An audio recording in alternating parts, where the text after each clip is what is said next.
Some women walk down the aisle toward love. Elena Cross walked toward a debt paid in flesh, her body the currency, her future the collateral. The man waiting at the altar didn't want a wife. Victor Drazi wanted ownership. And in the cold October shadows of that Chicago church, surrounded by men whose hands were stained with more than champagne, Elena understood a truth that stopped her breath. This wasn't a wedding. It was a transaction, a transfer of property. But when those church doors exploded open and a stranger's hand reached through the chaos, she made a choice that would either kill her or set her free. If you want to see how far this story goes, hit that like button and drop a comment with your city. Let's see where Elena's choice takes us. The October wind cut through Chicago like a blade, and Elena Cross felt every inch of it through the thin lace of her wedding dress. White. Virginal. A sick joke, really, considering she was being sold like livestock. She stood in the bride's room of St. Augustine's Church, staring at herself in a mirror that had reflected countless happy brides. She wasn't one of them. The dress fit perfectly. Her father had made sure of that. He'd made sure of everything. Everything except giving her a choice. "You look beautiful, mija." Elena's jaw tightened at her father's voice. Carlos Cross stood in the doorway, his suit expensive but ill-fitting, the way everything about him had become ill-fitting since the gambling started, since the debts piled up, since Victor Drazi came collecting. "Don't call me that," Elena said quietly. "You lost the right to call me that when you put me up as collateral." Carlos flinched, but he didn't leave. "It's not like that. It's exactly like that." She turned to face him, and the look in her eyes made him take a step back. "You gambled away everything we had. The house, Mom's jewelry, your dignity, and when that wasn't enough, you promised him me. Victor's a good man. Victor's a gangster." The word hung in the air between them, sharp and ugly. "He runs guns, drugs, protection rackets. Half the city's afraid of him, and the other half is on his payroll. And you're handing me over like I'm some kind of peace offering." Carlos's face went red. "You don't understand how these things work." "I understand perfectly." Elena's voice was cold now, detached. "It was the only way to get through this. I understand that you're a coward. I understand that you'd rather sacrifice your daughter than face the consequences of your own stupidity. And I understand that after today, I don't have a father anymore." The words hit him like a physical blow. For a moment, she thought he might cry. Part of her, a small, dying part, wanted him to break down, to apologize, to tell her he'd find another way. But Carlos Cross had never been strong enough for that. "The ceremony starts in 15 minutes, he said finally, his voice hollow. "Don't be late." He left without another word. Elena turned back to the mirror. The woman staring back at her looked like a stranger, hair swept up in an elaborate style she'd never wear by choice. Makeup applied by a professional who'd been paid by Victor's people. A dress that cost more than Elena made in 6 months at the photography studio where she used to work. Victor had insisted she quit. Wives of powerful men didn't need jobs. Wives of powerful men didn't need anything except obedience. Her phone buzzed. She shouldn't have looked. She'd promised herself she wouldn't torture herself with the outside world today, but her hands moved before her brain could stop them. It was Sarah, her best friend. Her only friend who'd had the guts to call her out on this insanity. "It's not too late. I have my car. I have money. Say the word, and I'm there." Elena's fingers hovered over the screen. It would be so easy. Just type 3 letters, Y-E-S. Sarah would come. They'd run. Maybe they'd make it. But Victor Drazi didn't let things go. And men like him had long memories and longer reach. If Elena ran, he'd find her. And when he did, it wouldn't just be her who paid the price. Sarah would pay. Carlos would pay. Anyone who'd helped her would pay. She deleted the message without responding. The door opened again. This time it was Victor's sister, Celeste, a woman who wore expensive clothes like armor and smiled like a shark. "It's time," Celeste said, looking Elena up and down with an expression that suggested she was evaluating merchandise. "Victor's waiting." "How nice for Victor." Celeste's smile didn't waver, but her eyes went flat. "Let me give you some advice, Elena. The sooner you accept your new reality, the easier your life will be. Victor can be generous to women who please him, and very, very unpleasant to those who don't. Is that what you tell yourself? Elena met her gaze steadily. To make peace with whatever he did to put that look in your eyes? For just a second, Celeste's mask slipped. Something raw and wounded flashed across her face. Then it was gone, buried under years of practiced indifference. You're going to learn, Celeste said softly. One way or another, you're going to learn. She left, and Elena was alone again. The church bells began to ring. Time was up. Elena walked through the hallway on legs that felt like they belonged to someone else. At the end of the corridor, Carlos waited to walk her down the aisle, to give her away. The terminology was obscene in its accuracy. Elena, he started. Don't. She took his arm because the ceremony required it, but she didn't look at him. Just don't. The church doors opened. St. Augustine's was full, rows and rows of people Elena didn't know, wearing expensive suits and dead eyes. Victor's world, his associates, his family, his empire. And somewhere in those pews, probably watching with satisfaction, were the people her father owed, the ones who'd accepted this arrangement in lieu of payment. At the altar, Victor Drazi waited. He was handsome in the way predators are handsome, all sharp lines and controlled power.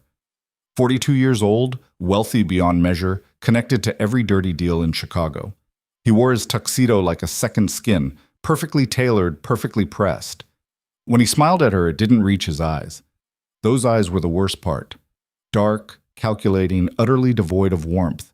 They looked at her the way a man looks at a new car, admiring the exterior, already planning how to use it. Elena forced herself to walk forward. Left foot, right foot, don't think, don't feel, just survive. The music swelled, some traditional wedding march that sounded like a funeral dirge to her ears. She was halfway down the aisle when she made the mistake of looking at Victor again. He winked at her. That casual gesture, so smug, so certain of his victory, made something crack inside her chest. This was real. This was happening. In a few minutes, she'd be legally bound to this man. He'd own her in every way that mattered, and there was nothing she could do about it. She was 3 rows from the altar when the church doors exploded open. Not literally. There was no bomb, no dramatic blast. But the sound of those heavy wooden doors slamming against stone might as well have been an explosion for the effect it had. Every head turned. A man stood in the doorway, backlit by the gray October afternoon.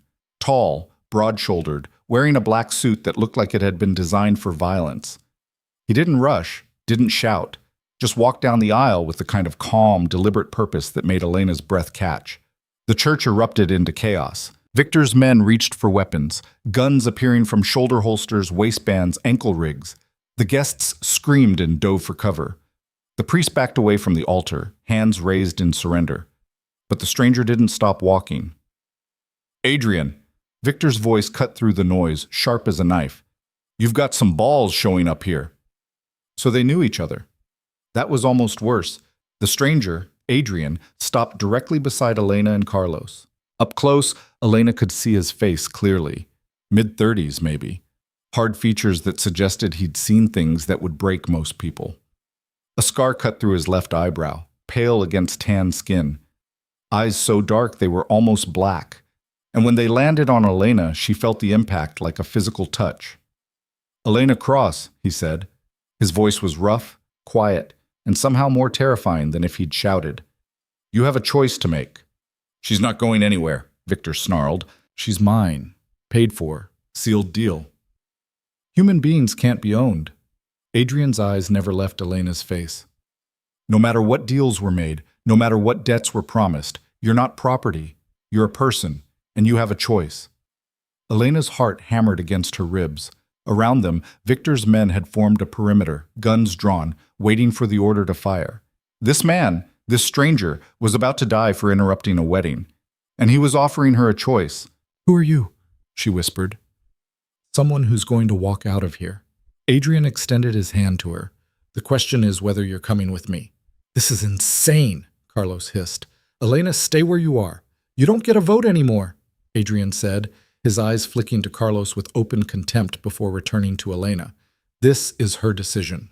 If you leave with him, Victor said, his voice dangerously soft, I will hunt you both down. I will make you watch while I destroy everyone you've ever cared about. And then I'll make you beg to come back to me. Elena believed him. Victor Drazi didn't make empty threats. But as she stood there, caught between the man who'd bought her and the stranger offering freedom, Elena realized something fundamental. She was dead either way.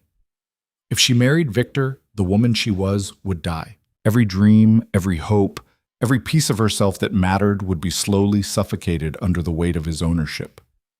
If she left with Adrian, she might actually die. A bullet to the head, a knife in the dark, whatever method Victor chose for his revenge. At least one of those deaths meant she'd die as herself. Elena took Adrian's hand.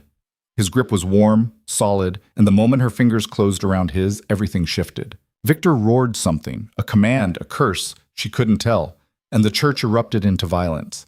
But Adrian was already moving. He pulled Elena against his side, his body a shield between her and the guns, and ran. Not toward the doors, there were too many men blocking that exit, but toward the side altar, where a small door led to the priest's private chambers. Gunshots cracked through the air. Elena heard wood splintering, stained glass shattering. Someone screamed. She couldn't tell if it was a guest or one of Victor's men. Adrian kicked open the side door and dragged her through it. They were in a narrow hallway now, dim and smelling of incense and old wood. Another door at the end led to the street. "Wait!" Elena gasped. The wedding dress was a nightmare. All that lace and tulle catching on everything. The heels she'd been forced to wear making it impossible to run properly. "I can't." Without a word, Adrian bent and ripped the bottom half of her dress clean off. The sound of tearing fabric was shockingly loud in the enclosed space. Elena stood there in what was now a ragged, knee-length dress, staring at him in disbelief. "Better," he said, then grabbed her hand again and ran. They burst out onto a side street. A black SUV sat at the curb, engine running. Adrian wrenched open the back door and literally threw Elena inside, diving in after her. "Go!" he barked. The driver, a lean man with silver threading through his dark hair, didn't need to be told twice. The SUV peeled away from the curb just as Victor's men spilled out of the church, guns raised. Elena heard more gunshots, felt the SUV swerve, but they were moving fast now, weaving through Chicago traffic, with a skill that suggested the driver had done this before. She was pressed against Adrian in the back seat, his arm around her shoulders, his body still positioned to shield her from any shots that might come through the windows. Her heart was trying to beat its way out of her chest. Her hands were shaking so badly she had to clench them into fists. "What?" Her voice broke. She tried again. "What just happened?" "You got married," Adrian said, and there might have been the ghost of dark humor in his tone. "Then you got unmarried. Congratulations." Elena started laughing. It was insane. She was in shock, obviously, because nothing about this was funny, but she couldn't stop. Great hysterical peals of laughter that bordered on sobs. Adrian didn't tell her to calm down. He just kept his arm around her and let her fall apart. When the laughter finally died, leaving her hollow and shaking, Elena looked at him. Really looked at him. "Why?" she asked. "Why did you do that?" Adrian's expression was unreadable. "Because Victor Drazi is a monster, and nobody deserves to be fed to monsters." "You don't even know me." "I know enough." That was cryptic and unsettling in equal measure. But before Elena could press for more, the driver spoke up. "We've got company, 2 cars staying close." Elena twisted to look out the back window. Sure enough, 2 black sedans were weaving through traffic behind them, closing the distance. "How long to the house?" Adrian asked. 20 minutes. Maybe 15 if I take the shortcuts." "Take them." The SUV accelerated and Elena was thrown back against the seat. They careened through the streets of Chicago, running red lights, cutting through alleys, the driver navigating with a precision that suggested he'd mapped every possible escape route in the city. Victor's cars stayed with them. "Marcus," Adrian said to the driver, his voice calm despite the chaos. "When we hit Lakeshore Drive, I need you to lose them completely. No trace." "On it." Elena's fingers dug into the leather seat. "Who are you people?" "People who aren't going to let you die today," Marcus said from the front seat. "Beyond that? Ask the boss. I just drive." They hit Lakeshore Drive doing 70. The Chicago skyline blurred past, all glass and steel and gray sky. Marcus wove between cars with inches to spare, and Elena closed her eyes, certain they were about to crash. When she opened them again, the pursuing cars were gone. "Lost them at the merge," Marcus reported. "We're clear." Adrian's arm finally relaxed from around Elena's shoulders. "Good. Stay sharp anyway. Victor's not going to give up that easily." "Victor's going to kill me," Elena said. The shock was wearing off now, replaced by a cold, creeping terror. "He's going to kill all of us." "He's going to try," Adrian agreed. "But he'll have to find us first." "This is Chicago. He owns half the city, and I own the other half."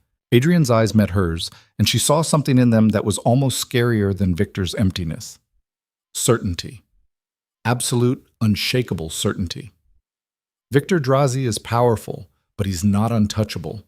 And if he wants to get to you, he's going to have to go through me. "Why?" Elena asked again, desperate now. "Why do you care?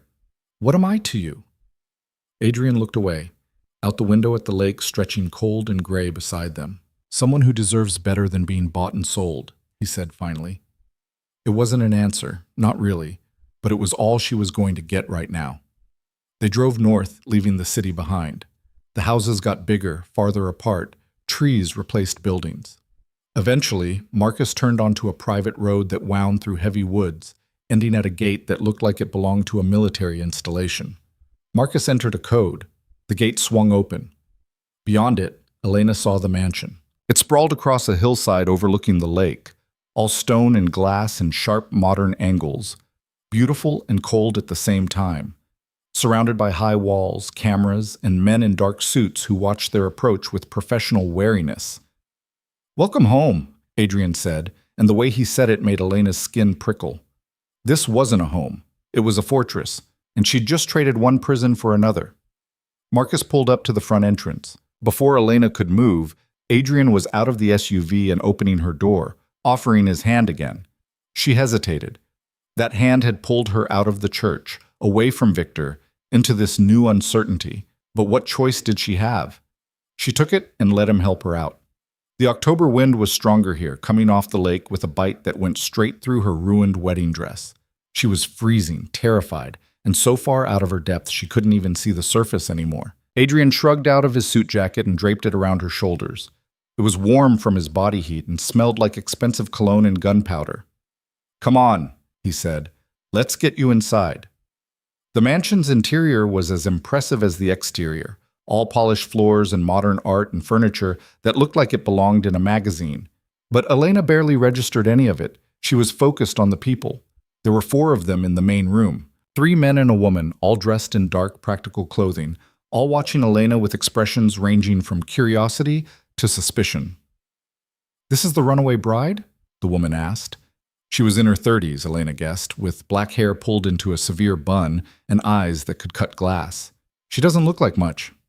"She looks like someone who just escaped Victor Drazi," Adrian said, his voice carrying a warning. "Which makes her either very brave or very stupid. Either way, she's under my protection now. Spread the word. Anyone who touches her answers to me." The temperature in the room seemed to drop about 10 degrees. Elena realized with a jolt that these people were afraid of Adrian. Not just respectful, actually afraid. What had she gotten herself into?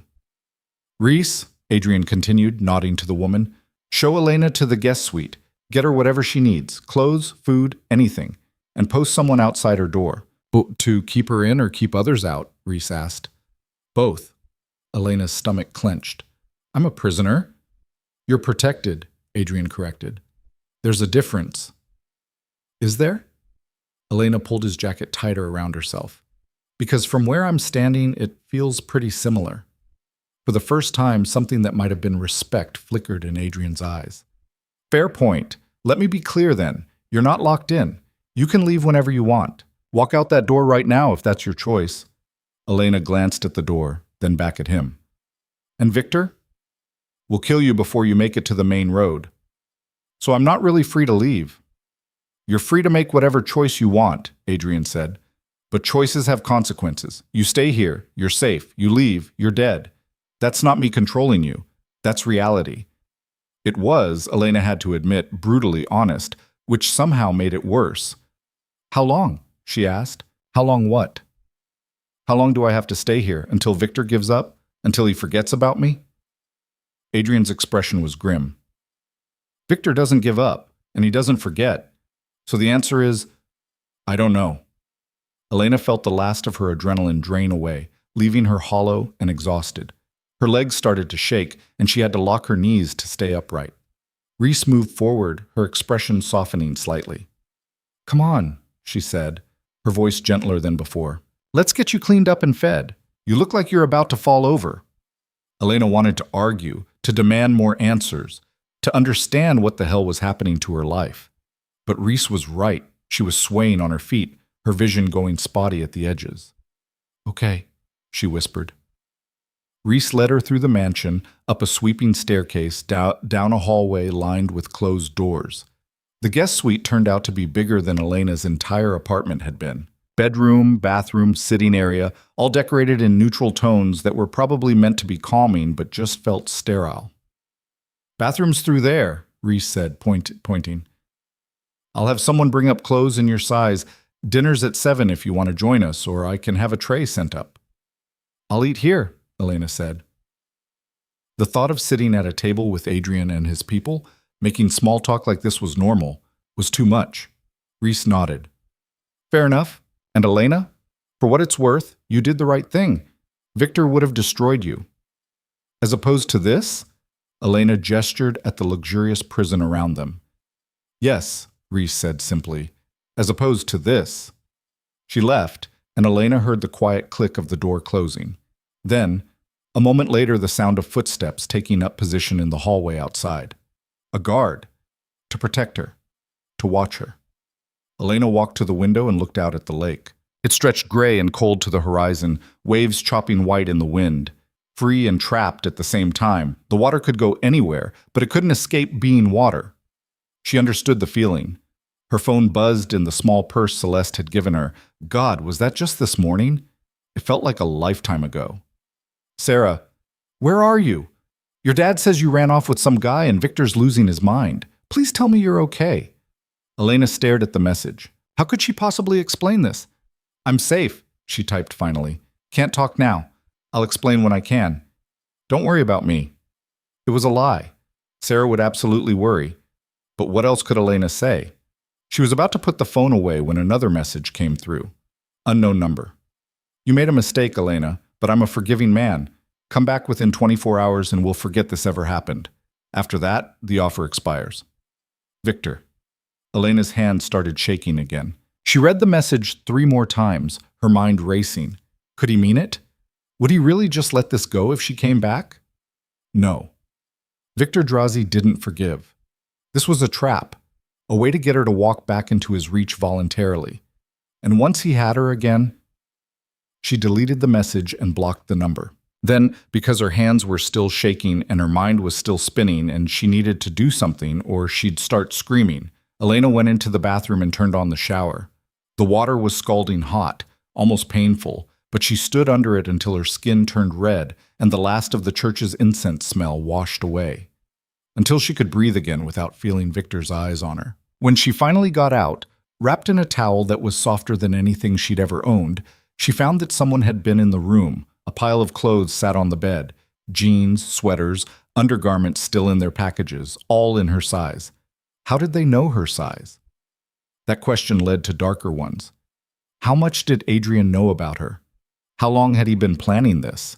And most importantly, why? Elena got dressed in jeans and a soft gray sweater, both of which fit perfectly. Her wedding dress lay on the floor in a torn, pathetic heap. She picked it up, felt the weight of the ruined silk and lace, and experienced a savage satisfaction at how destroyed it was. This dress had been a costume for a role she refused to play. She threw it in the trash. A knock at the door made her jump. Yes? Dinner, a male voice called. Elena opened the door to find a young man holding a tray. He couldn't have been more than 25, with sandy hair and a friendly face that seemed out of place in this severe house. I'm Ethan, he said, offering a smile. I'm basically the house manager. Anything you need, you ask me. A time machine? Elena suggested. Ethan's smile widened. Fresh out of those, but I've got pot roast, mashed potatoes, and green beans. And pie for dessert. Despite everything, Elena's stomach growled. She hadn't eaten since breakfast, and that had been just coffee because she'd been too nervous for food. "Thank you," she said, taking the tray. Ethan nodded and started to leave, then paused. "Hey, I know this is all kinds of crazy, but Adrian's one of the good ones. I know it doesn't feel like it right now, but you're safe here. Safer than you've been in a long time." "How would you know?" Elena asked. "Because I know what Victor Drazi does to the people he owns." Ethan's expression went dark. "And trust me, you don't want to find out firsthand." He left before Elena could ask what he meant. She ate alone in her room, the food tasteless despite obviously being well prepared. Through the window, she watched the sun set over the lake, painting the water in shades of orange and red that looked like fire. Somewhere out there, Victor was planning his revenge. Somewhere in this house, Adrian was planning what? What did he want from her? And somewhere deep inside herself, Elena felt the first stirrings of something she hadn't felt in months. Anger. Not fear. Not resignation. Anger. She'd been sold, traded, stolen, and imprisoned. Her life had been decided by men who saw her as property, as leverage, as anything except a person with her own will. Well, fuck that. Elena Cross didn't know what tomorrow would bring. Didn't know if she'd survive the week, the month, the year. Didn't know if Adrian was her savior or just another captor in a different cage. But she knew one thing with absolute certainty. She was done being anyone's property. Whatever came next, she'd face it on her feet. And if Victor Drazi or Adrian Vale or anyone else thought they could control her, they were about to learn a very hard lesson. The woman they'd tried to trade like currency had teeth, and she was going to use them. Outside her window, night fell across the lake, and Elena Cross began planning her survival. Elena woke to the sound of voices arguing somewhere below her window. She'd barely slept. Every creak of the house, every footstep in the hallway had jerked her awake, heart pounding, certain that Victor's men had found her. But dawn had come anyway, gray and cold through the glass, and she was still alive. Small victories. She got out of bed and moved to the window. Down on the lawn, she could see Adrian and Marcus standing near the lake's edge, their conversation too distant to hear, but their body language clear enough. Marcus was gesturing sharply, his face tight with frustration. Adrian stood perfectly still, listening, his expression unreadable. Then Adrian said something that made Marcus go quiet. A moment later, Marcus nodded and walked away, his shoulders stiff with whatever argument he'd just lost. Adrian stayed by the water, looking out at the lake like a man searching for answers in the waves. Elena stepped back from the window before he could turn and see her watching. She had enough problems without adding voyeurism to the list. Her phone sat on the nightstand where she'd left it. 3 new messages, all from blocked numbers, which meant Victor had gotten creative after she'd blocked the first one. "TikTok, Elena. Time's running out. Your father's begging me to bring you back safely. Should I tell him you chose some stranger over your own family? I'm disappointed. I thought you were smarter than this." Elena deleted them all without responding. Engaging would only encourage him, make him think he was getting to her, even though he absolutely was. A knock at the door made her flinch. "Yes?" "It's Reese. Adrian wants to see you. Breakfast in 20 minutes. Not a request, Elena noted. A summons. "I'll be down," she called back. She showered quickly, dressed in fresh jeans and a black sweater from the pile of clothes someone had left, and tried to do something with her hair that didn't scream, "woman having a breakdown." She failed.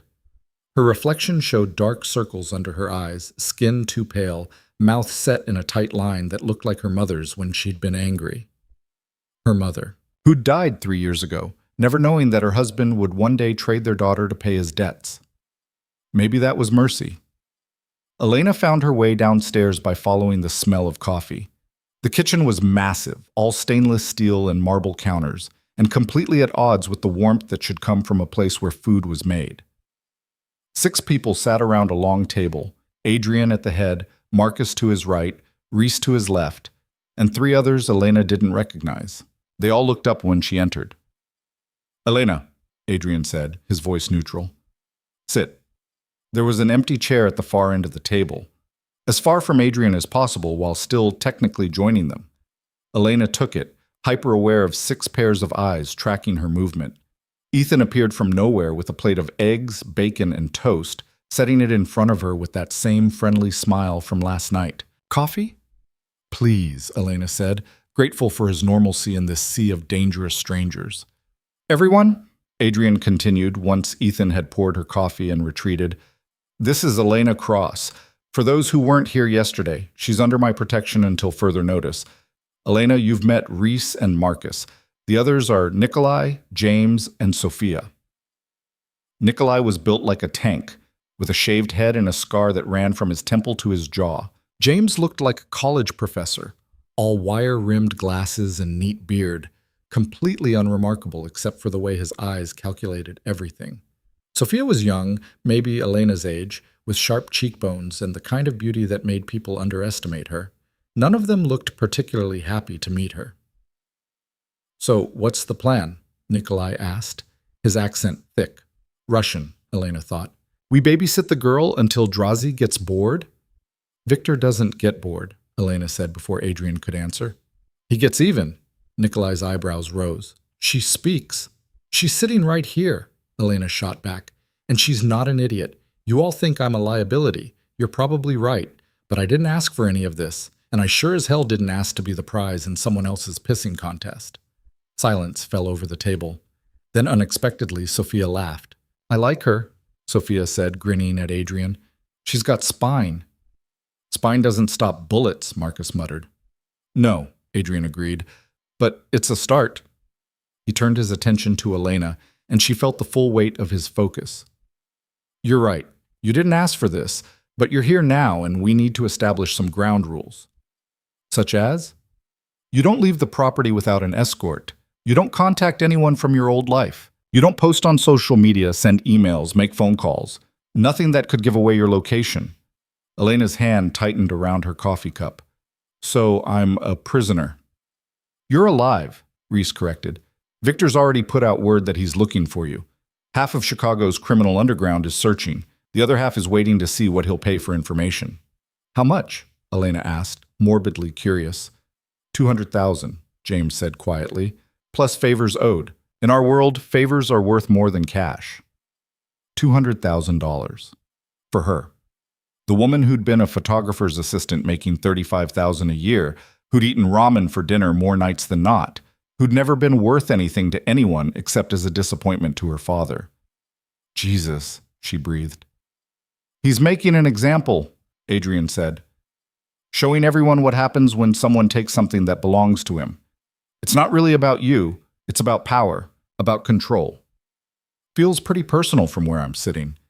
That's because it is personal. To him. Adrian leaned back in his chair. Victor doesn't separate business from ego. An insult to one is an insult to both. You leaving him at the altar, that was the worst kind of insult. Public, humiliating, in front of everyone who matters in his world. Good, Elena said, surprised by the venom in her own voice. He deserves to be humiliated. Marcus shook his head. You don't understand how dangerous that makes this. A man like Drazi, embarrassed like that, he won't stop until he's made you pay. And payment means blood. Then maybe you should have left me at the church, Elena snapped. At least then it would have just been my life ruined instead of dragging all of you into it. We were already in it, Adrian said, his tone flat. This started long before yesterday. Elena froze. What do you mean? But Adrian just shook his head. Later. Right now we need to focus on keeping you breathing. He turned to Marcus. Security update? Cameras picked up 2 cars doing slow passes on the main road last night, Marcus reported. Different plates, different makes, but same pattern. They're probing, testing our perimeter. Double the patrols, and I want eyes on every approach. Road, water, air, if they're stupid enough to try a drone. Already done. What about the city? This from Reese. Any word from our contacts? James adjusted his glasses. Victor's put out feelers through the usual channels. He's being careful. Nothing that could be traced back to him officially. But word is he's beyond furious. He's called in markers from New York, Detroit, even Miami. This isn't just local anymore. Elena felt sick. She'd known Victor was dangerous, but hearing it laid out like this, the resources, the reach, the sheer determination to find her, made it real in a way it hadn't been before. I should leave, she said quietly. Get out of the country. Go somewhere he can't follow. There's nowhere he can't follow, Adrian said. Victor has connections in 15 countries. You run, you'll be found, and without protection, you'll be dead within 48 hours. So what then? I just hide here forever? You hide here until we find a way to neutralize the threat. Elena laughed, and it came out bitter. Neutralize. That's a nice way of saying kill him. If necessary, Adrian said, and the casual way he said it made Elena's blood run cold. But there are other options. Victor's empire isn't as solid as he thinks. He's got enemies, weak points. If we can leverage those, you mean blackmail? I mean survival. Adrian's eyes hardened. You think Victor won't kill you if he gets the chance? You think he'll sit you down for a reasonable conversation about your choices? No, Elena admitted. I think he'll make me suffer first, make an example out of me, then kill me anyway. Then stop fighting the only people trying to keep that from happening. The words hit like a slap. Elena wanted to argue, to push back, but what could she say? He was right. She was in a cage of her own making, every choice that had led her here, from her father's gambling to her own desperate grab for freedom, had locked the bars tighter. Fine, she said. What do you need from me? Adrian studied her for a long moment. Then he reached into his jacket and pulled out a small thumb drive, sliding it across the table toward her. 3 weeks ago, he said, you did a photography job, corporate event at the Meridian Hotel. You remember it? Elena frowned. Vaguely. It was boring, just a bunch of businessmen networking. Why? Because one of those businessmen was Senator Mitchell Carson, and one of the other attendees was Victor Drazi. You photographed them together. So? Rich people know other rich people. That's not exactly groundbreaking. It is when the senator is supposed to be leading an investigation into arms trafficking, James interjected. And when the man he's shaking hands with runs one of the largest illegal weapons pipelines in the Midwest. Elena's mouth went dry. You think the photos I took? We don't think? We know. Adrian tapped the thumb drive. This contains copies of every photo you took that night. In the background of one of them, there's a document visible on a table. The angle's wrong for anyone to read it in the published version, but with enhancement, we can make out enough to know it's a shipping manifest. Weapons. Lots of them. Going to buyers that would make the federal government very interested. And you want me to, what? Testify? I don't even remember taking that photo. We don't need you to testify. We need you to help us understand the context. Who was standing where? What conversations you overheard? Anything that might help us build a bigger picture. Elena stared at the thumb drive like it was a live grenade. If I do this, if I help you go after Victor, he'll already want you dead, Reese cut in. This doesn't change that, but it gives us leverage, a way to put him in prison instead of just playing defense forever. And if it doesn't work? Then at least we tried, Adrian said simply. It was insane. All of it. Elena should be running, hiding, begging Victor for forgiveness, not plotting to help take him down. But that anger from last night was still there, burning low and steady in her gut. Victor had bought her like cattle, had planned to own her, control her, break her into whatever shape pleased him. The hell with that. Okay, Elena said, I'll help, but I want something in return. Adrian's eyebrow rose. You're negotiating? You want my cooperation? Then yes, I'm negotiating. Elena met his gaze steadily. I want to know why. Why you crashed my wedding. Why you're protecting me. Why any of this matters to you. For a long moment, Adrian didn't respond. The others at the table shifted uncomfortably like she'd asked something forbidden. Finally, Adrian stood. Walk with me. It wasn't a request. He led her out of the kitchen, through the mansion, out onto a terrace overlooking the lake. The morning was gray and cold, wind whipping off the water hard enough to make Elena's eyes sting. 3 years ago, Adrian said, not looking at her, Victor Drazi tried to expand his territory into the south side. My territory. We negotiated. He agreed to stay in his lane. Then he killed 4 of my people to send a message that negotiations meant nothing. Elena waited. There was more. One of those 4 was my younger brother. Oh. I'm sorry, Elena said, and meant it. Don't be. He knew the risks. Adrian's voice was flat, emotionless. But Victor crossed a line, so I've been waiting, watching, looking for the right moment to hit him where it hurts. And I'm that moment. You're an opportunity, a crack in his armor. Now Adrian did look at her, and his eyes were cold. When I heard he was forcing you into marriage, when I saw the photos from your engagement announcement and recognized you from the Meridian event, I realized you were the key. The witness who didn't know she was a witness, the leverage I needed. Elena felt something twist in her chest. Disappointment? She hadn't realized she'd been hoping for something else, something noble. So you didn't save me, she said quietly. You just saw a useful tool. I saw both. Adrian's expression softened slightly. Would I have crashed that church if you weren't useful? Probably not. I'm not a hero, Elena. I don't rescue damsels in distress for the sake of chivalry, but does that mean I don't care that you're free? That I wouldn't have hated watching you marry that monster? No. Both things can be true. It was honest, brutally so, and somehow Elena respected that more than pretty lies about rescue and protection. What happens after? She asked. If we take Victor down, if this actually works, what happens to me? That's up to you. Is it? Or will I just be traded to the next person who needs something from me? Adrian turned to face her fully. I don't own you, Elena.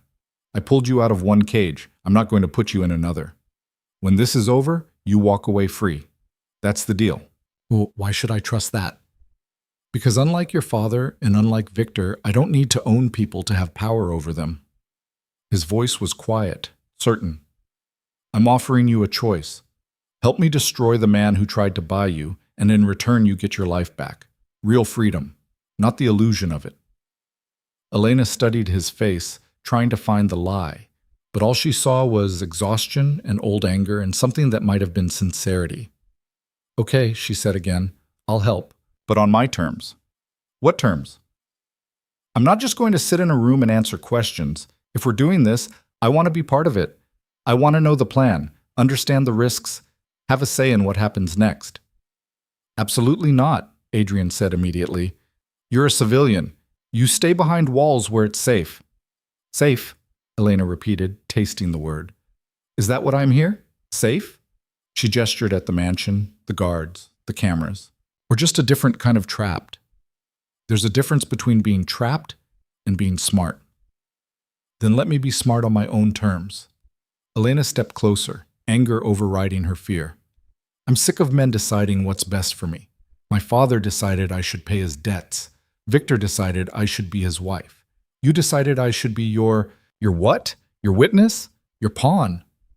Well, here's what I'm deciding. If I'm going to risk my life either way, I'd rather do it on my feet than on my knees. Something flickered in Adrian's expression. Respect, maybe. Or recognition. You don't know what you're asking for, he said. I know I'm asking to stop being treated like a porcelain doll that might break. Elena's hands clenched into fists.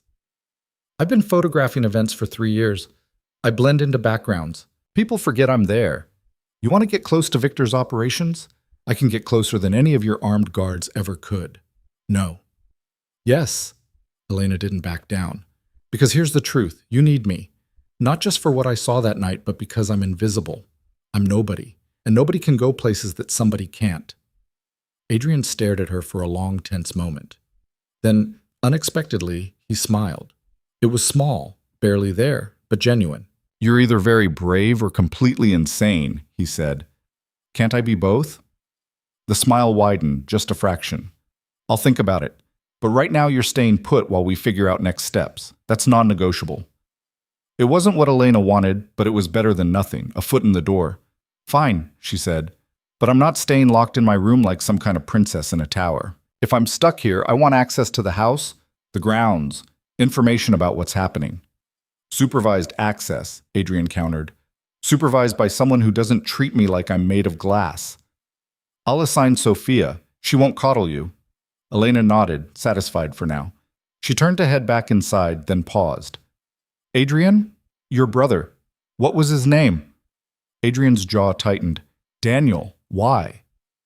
Because if we're going to do this, I should know what we're fighting for. And it's not just about me or your revenge. It's about Daniel, too. She walked away before he could respond, leaving him alone on the terrace with his ghosts. Back inside, Elena found Sophia waiting in the hallway, leaning against the wall with the casual grace of a cat. "So," Sophia said, falling into step beside Elena, "you just negotiated with Adrian Vale.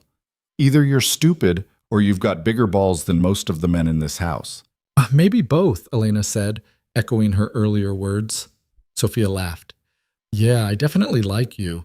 Come on, if you're going to be stuck here, I might as well show you around properly, and maybe teach you a few things about not getting killed. Is that a real concern? Here, I mean, not just out there with Victor." Sophia's expression turned serious. "Always.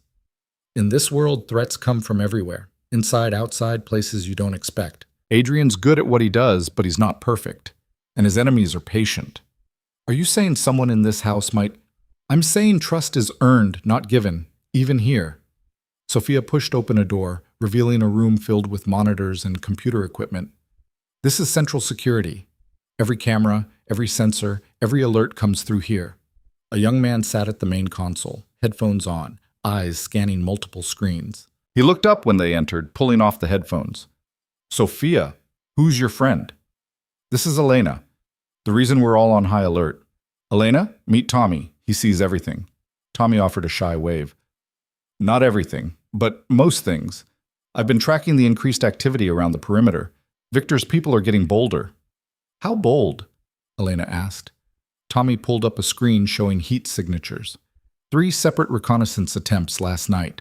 They're mapping our defenses, looking for weak spots. "Are there weak spots?" Elena's stomach clenched. "There are always weak spots," Sophia said. "The trick is making sure they don't find them before we patch them." Elena stared at the monitors, at the digital representation of the walls between her and Victor's revenge. It all felt so fragile suddenly. Technology could fail, people could be bribed, walls could be breached.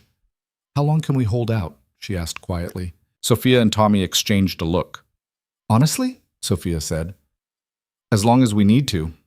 Adrian doesn't lose. He can't afford to. Everyone loses eventually. Maybe, but not today." Sophia guided Elena back out of the security room. "Come on, I want to show you the armory." "Why would I need to see the armory?" "Because if the walls do come down, you're going to need to know how to defend yourself, and I doubt Victor taught you to shoot." Elena had never held a gun in her life. The thought terrified her, but Sophia was right. If the worst happened, helplessness would get her killed faster than anything. The armory was in the basement, behind a heavy steel door that required both a keycard and a fingerprint scan. Inside, weapons lined the walls, handguns, rifles, things Elena didn't even have names for. "Pick one," Sophia said, gesturing at the handguns. I can't." "You can. You just haven't tried yet." Sophia selected a compact pistol, checked it with practiced efficiency, then handed it to Elena grip first. "This is a Glock 19, 9mm. Standard, reliable, not too much kick. Hold it like this." She adjusted Elena's grip, her hands sure and steady. "Now, basics. Never point it at anything you're not willing to destroy. Keep your finger off the trigger until you're ready to shoot. Always treat it like it's loaded, even if you know it's not." Elena's hands were shaking. The gun felt heavier than it should, dangerous in a way that had nothing to do with its physical weight. "I can't do this," she whispered. "You can," Sophia said firmly. "Because the alternative is being a victim. And you didn't come this far just to give up now." Elena looked up at her, saw the certainty in Sophia's eyes, and made a choice. "Okay," she said. "Teach me." They spent the next hour in the basement range, Sophia coaching Elena through the basics of stance, aim, breath control. Elena was terrible at first, her shots going wide, her hands shaking, her whole body flinching at the recoil. But slowly, painfully, she got better. By the time Sophia called it quits, Elena had managed to hit the target more often than not. Her ears were ringing despite the protection, her shoulders ached, and she felt wrung out in a way that had nothing to do with physical exhaustion. "Not bad," Sophia said, unloading the Glock. "For a first-timer, anyway. We'll practice every day. By the end of the week, you'll be decent. By the end of the month, you might actually survive a firefight." I really hope it doesn't come to that. Hope for the best. Train for the worst. Sophia locked the gun away. That's how you stay alive in this world. They headed back upstairs where Ethan was waiting with lunch. Elena ate mechanically, her mind still replaying the feel of the gun in her hands, the sound of shots echoing in the enclosed space.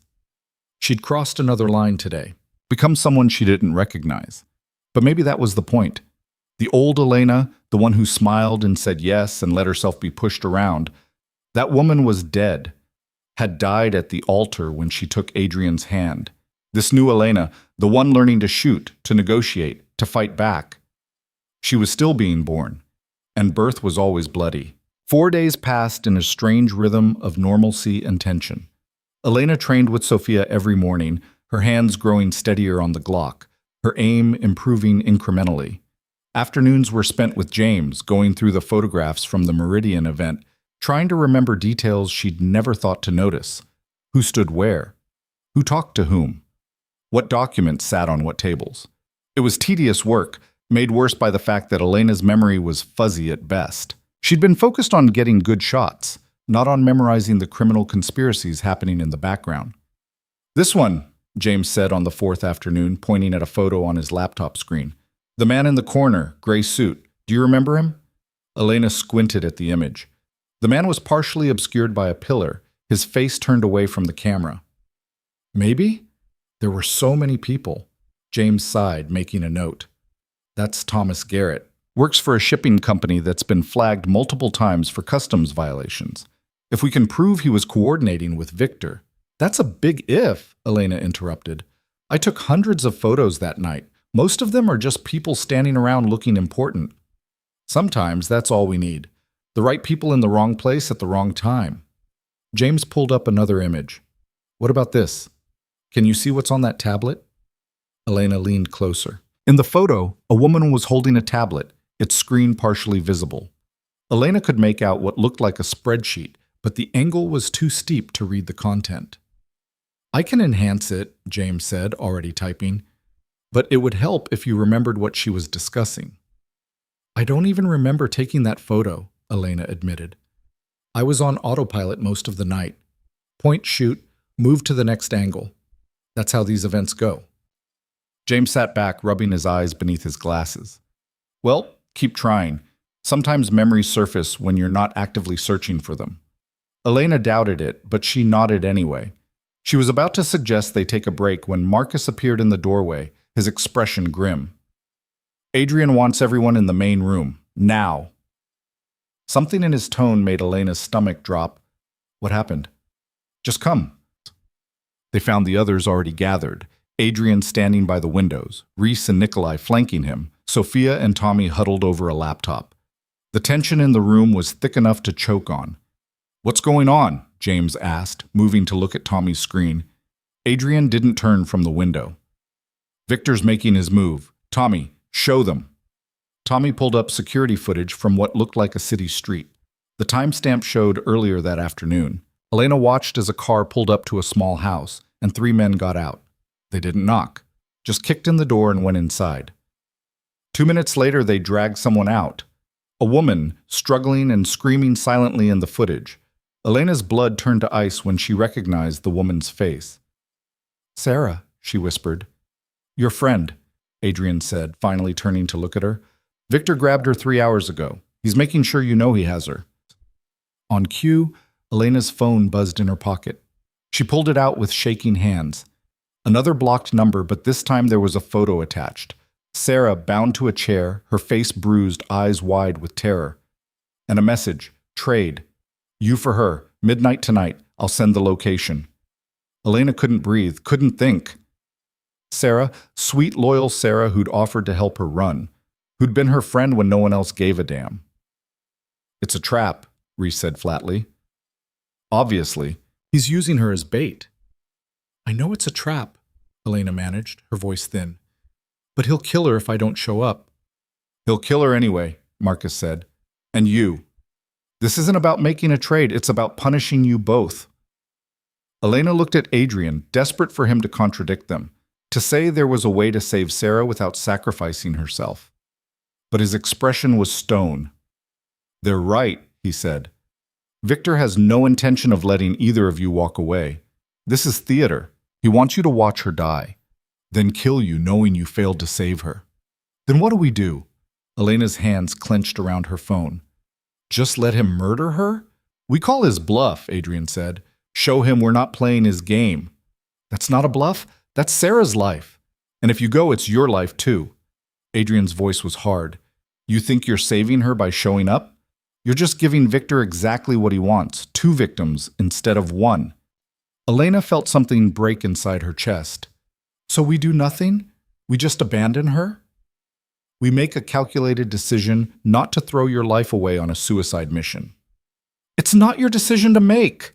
Elena's voice cracked, fury and fear warring in her throat. She's my friend, my responsibility. I won't just leave her to die because it's inconvenient for your plans. Your guilt isn't going to save her, Adrian said, and the bluntness of it was like a slap. Maybe not, but at least I'll have tried. Elena stood, her whole body trembling. I'm going, with or without your help. Sit down, Adrian ordered. No. The word hung in the air between them. Around the room, everyone had gone still, watching this collision of wills with wary eyes. Elena, Adrian said, his voice dropping to something dangerous. You walk out that door, you're dead. And Sarah dies anyway. That's the reality. Face it. The reality is that a good person is going to be tortured and killed because of me, Elena shot back. Because I ran. Because I chose to save myself instead of what? Marrying a monster? Letting him own you? Adrian closed the distance between them in 2 strides. Sarah being grabbed is not your fault. It's Victor's. He chose this, not you. But I can end it. You can die uselessly. Adrian's hands closed on her shoulders, not rough, but firm. Is that what Sarah would want? For you to throw yourself into Victor's hands? Elena's eyes burned. She'd want me to try. She'd want me to fight for her the way she tried to fight for me. Then fight smart, not stupid. Adrian's grip tightened. Give me 48 hours. Let us figure out where he's holding her, what his security looks like, what our options are. Rushing in blind gets everyone killed. We don't have 48 hours. He said midnight. He said midnight because he knows that's not enough time to plan, Reese interjected. He's counting on you being emotional, reckless. Don't give him what he wants. Elena wanted to scream, wanted to hit something, wanted to rewind time too before she'd ever met Victor, before her father had gambled their lives away, before any of this nightmare had started. But time didn't work that way. What if he kills her before 48 hours? Elena asked, hating how small her voice sounded. Then we make him pay for it, Sophia said quietly. But running into a trap doesn't change that outcome. It just adds your name to the casualty list. Elena pulled away from Adrian, wrapping her arms around herself. Every instinct screamed at her to do something, anything, but they were right. She knew they were right. That didn't make it hurt less. Okay, she whispered, 48 hours. But if we don't have a plan by then, we'll have a plan, Adrian said. James, start running every contact we have. I want to know where Victor's operating from, what properties he owns, where he'd take someone he wanted to keep hidden. Marcus, reach out to our people in the department, see if there have been any reports, any chatter. Nikolai, Sophia, start mapping potential extraction scenarios. Everyone moved at once, scattering to their tasks. Elena stood frozen in the middle of the room, her phone still clutched in her hand. Sarah's terrified face seared into her memory. Adrian stayed behind after the others left. I know this is hard, he said. You don't know anything, Elena said bitterly. Sarah's only in this mess because of me, because she was stupid enough to be my friend. Victor's responsible for Victor's actions. No one else. Easy for you to say. You're not the one who... Elena stopped, her throat closing. I should have just married him. None of this would have happened. And you'd be dead inside, Adrian said. Maybe actually dead within a year when he got bored or paranoid or angry. This was always going to get ugly, Elena. The only question was when. That doesn't help Sarah. No, but neither does guilt. Adrian moved to the window, looking out at the darkening sky. You want to do something useful? Help James with the intel gathering. The more we know about Victor's operations, the better our chances of finding her. Elena nodded numbly. It wasn't enough. Would never be enough. But it was something. She spent the next 6 hours glued to James's side, going through files, cross-referencing properties, looking for any clue that might tell them where Victor would stash a hostage. James worked with quiet efficiency, occasionally explaining what he was looking for, but mostly just letting Elena be useful. It helped. Barely. Around midnight, the time Victor had specified for the trade that wasn't happening, Elena's phone buzzed again. Disappointing. I thought you cared about your friends. I guess I was wrong. Then another photo. Sarah crying now, blood running from a cut above her eye. And another message. Every hour you don't show up, she loses something. First blood, then fingers, then worse. Your choice. Elena's hands shook so hard she nearly dropped the phone. He's bluffing, James said, looking over her shoulder at the screen. He wants you angry. Wants you to stop thinking clearly. What if he's not bluffing? James didn't answer, because they both knew Victor wasn't bluffing. Elena excused herself and went to the bathroom, where she locked the door and let herself break down. She cried silently, viciously, until her throat was raw and her eyes were swollen. Then she washed her face, straightened her shoulders, and went back to work. She was done crying. By 3 a.m, they had a list of 6 possible locations. By dawn, Marcus's police contacts had narrowed it down to 3. By mid-morning, surveillance footage from traffic cameras had given them a probable answer: an abandoned warehouse in the industrial district, recently purchased through a shell company with ties to Victor's organization. That's where she is, Adrian said, studying the satellite imagery Tommy had pulled up. It's isolated, easy to defend, close enough to the city that he can move her if needed. How do we get in? Elena asked. She'd been awake for over 24 hours, fueled by coffee and fear. We don't, Adrian said. Not yet. First we need eyes on the location. Confirm she's there. Count guards. Map entry and exit points. That'll take time we don't have. It'll take 12 hours, maybe less. Adrian looked at her. I know you want to move now, but going in half-cocked gets people killed. She's already being hurt, and she'll be hurt worse if we screw this up, Adrian said bluntly. Trust me. I've done this before. Patience saves lives. Elena wanted to argue, but the truth was, she had no experience with any of this. Adrian did. So she waited, the longest 12 hours of her life. Sophia took her to the range again, probably sensing that Elena needed to hit something. Elena burned through 200 rounds, her accuracy improving with each shot, muscle memory taking over where thought failed. You're getting good at this, Sophia observed. I hate it, Elena said, reloading. Every time I pull the trigger, I think about what it would feel like to point this at a person, to actually... Don't think about it, Sophia advised. If it comes to that, your body will know what to do. Thinking just slows you down. That's supposed to be comforting? It's supposed to be honest. Sophia took the gun from her, checked it, handed it back. You're not a killer, Elena, but you're a survivor. There's a difference. What if surviving means killing? Then you do what you have to do and deal with it after. Sophia's expression was hard. Guilt is a luxury you earn by staying alive. That philosophy was so foreign to everything Elena had believed about herself that she couldn't even process it, but she tucked it away for later, for if and when she needed it. By evening, Marcus and Nikolai returned from their reconnaissance. She's there, Marcus confirmed. Second floor, northwest corner. 3 guards that we could see, probably more inside. Victor's not there himself, too smart for that. But his second in command, a guy named Ramos, is running the show. Ramos, Adrian repeated, his expression darkening. He's worse than Victor in some ways. Enjoys the work too much. Elena felt sick. So what's the plan? We go in tonight. 2 teams. Marcus, Nikolai, and I take the main floor, create a distraction. Reese and Sophia go in through the roof access, get to Sarah, get her out. What about me? Elena asked. You stay here. Like hell I do. Adrian's jaw tightened. This isn't negotiable. Everything's negotiable. You taught me that. Elena stood her ground. Sarah doesn't know any of you. If she's been tortured, traumatized, she's not going to trust strangers, but she'll trust me. Which is exactly why you're a liability, Reese said. You'll be emotional, distracted. That gets people killed. Or it saves Sarah's life because I'm the one person who can actually reach her. Elena looked at Adrian. You said you wanted me to have agency, to make my own choices. Well, I'm choosing this. Adrian stared at her for a long moment. Then, to everyone's surprise, he nodded. Fine, but you follow orders exactly. No heroics, no improvising. You do what Sophia tells you when she tells you. Agreed? Agreed, Elena said, relief and terror flooding through her in equal measure. Then suit up, Sophia said, eyeing Elena critically. We leave in 2 hours. Those 2 hours passed in a blur of preparation. Sophia outfitted Elena in dark tactical clothing, showed her how to wear a comm unit, made her recite the plan until she could do it in her sleep. Elena was given a gun, the Glock she'd been practicing with, and spare magazines that felt heavy as bricks in her pockets.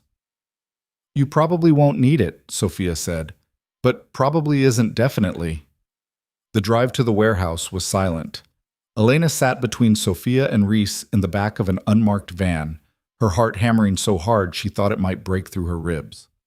Up front, Marcus drove while Adrian reviewed the plan one last time. They parked 3 blocks away. The industrial district was deserted this time of night, all hollow buildings and broken streetlights. Perfect for things you wanted to keep hidden. Comms check, Adrian said quietly. One by one, they confirmed their connections. Elena's voice shook when it was her turn, but at least it worked. They split up. Marcus, Nikolai, and Adrian headed for the main entrance. Reese, Sophia, and Elena moved around to the back, where a rusted fire escape led to the roof. Up, Sophia whispered, gesturing. The climb was terrifying. The fire escape creaked and swayed, and Elena's hands were sweating despite the cold. But she made it to the roof without falling or making too much noise. The warehouse roof was flat, covered in gravel and debris. A single access door led down into the building. Reese examined the lock, pulled out a small toolkit, and had it open in under 30 seconds. They descended into darkness. The interior of the warehouse was a maze of corridors and empty rooms, lit only by the occasional bare bulb. Elena could hear voices somewhere below. Guards, maybe, or worse. Her grip tightened on the Glock. Sophia navigated by memory and blueprint, leading them through the second floor toward the northwest corner. They passed rooms full of dusty equipment, offices stripped of everything valuable, bathrooms that looked like horror movie sets. Then Sophia held up a fist, the signal to stop. Ahead, light spilled from beneath a closed door. And voices. 2 men, talking in low tones. That's our target, Reese whispered into the comm. 2 hostiles outside, waiting on your signal. Copy, Adrian's voice crackled back. 30 seconds. Those 30 seconds felt like 30 years. Then, distantly, Elena heard the crash of the main entrance being breached. Shouting, gunfire. The 2 guards outside Sarah's door immediately moved toward the noise, hands reaching for weapons. Reese and Sophia moved like predators. Silent, fast, brutal. The guards went down before they could make a sound.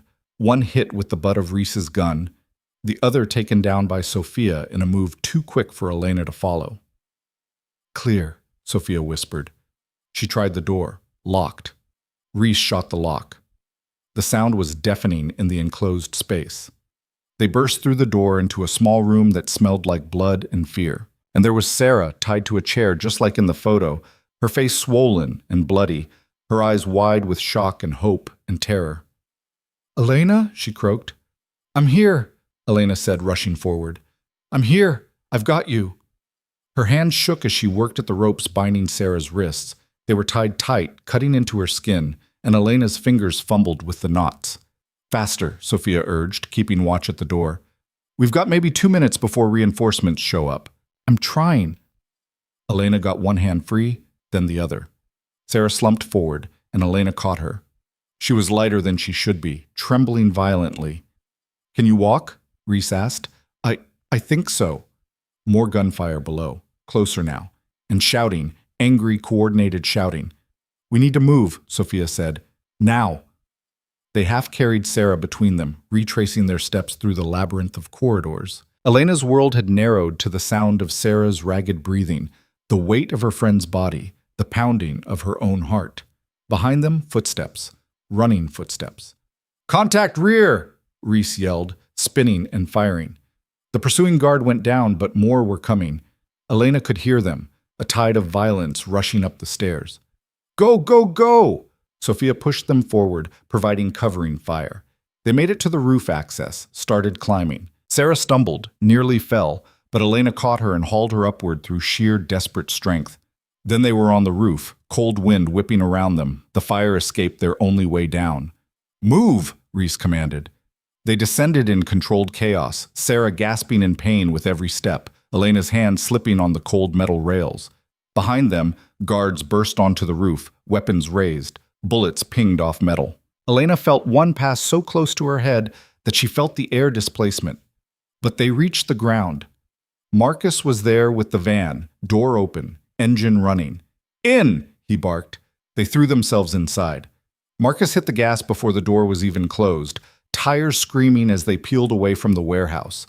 Elena held Sarah as the van careened through the streets, her friend sobbing into her shoulder, alive and broken and safe. "We made it," Elena whispered, as much to convince herself as Sarah.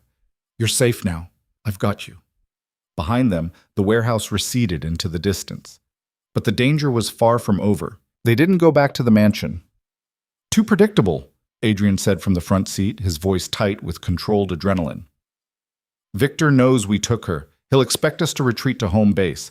We're going to the safe house instead." Elena barely heard him. She was focused on Sarah, who'd gone quiet and glassy-eyed in her arms. Shock, probably. Or worse. "She needs a doctor," Elena said. "We have one at the safe house," Reese replied, already on her phone. "Dr. Chen, he's discreet. I'm calling him now." The safe house turned out to be a nondescript apartment building in a middle-class neighborhood, the kind of place that looked so normal it was invisible. Marcus parked in an underground garage, and they took Sarah up through a service elevator, avoiding cameras and prying eyes. The apartment itself was sparse but clean. Generic furniture, no personal touches, nothing that suggested anyone actually lived here. A way station.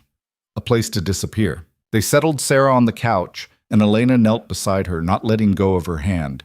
Sarah's eyes were unfocused, her breathing shallow and rapid. "Sarah, look at me," Elena said gently. "You're safe. Do you understand? You're safe." Sarah's eyes found hers, and for a moment Elena saw recognition. Then tears started streaming down her battered face.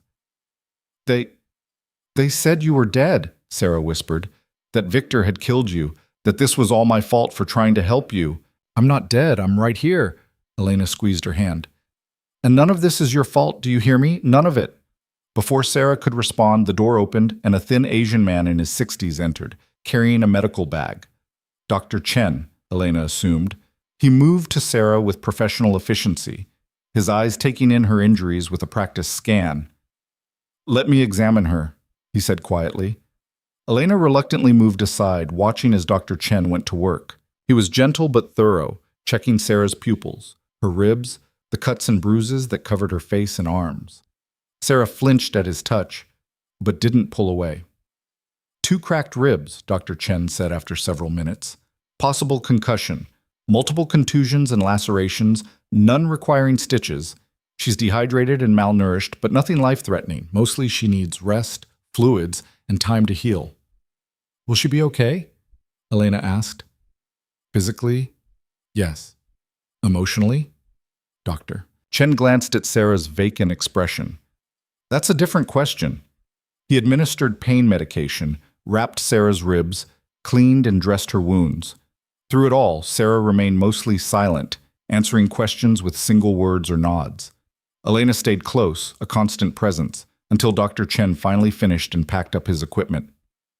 "Keep her quiet for the next 48 hours, he instructed. "No strenuous activity. Watch for signs of increased confusion or vomiting that could indicate the concussion is worsening.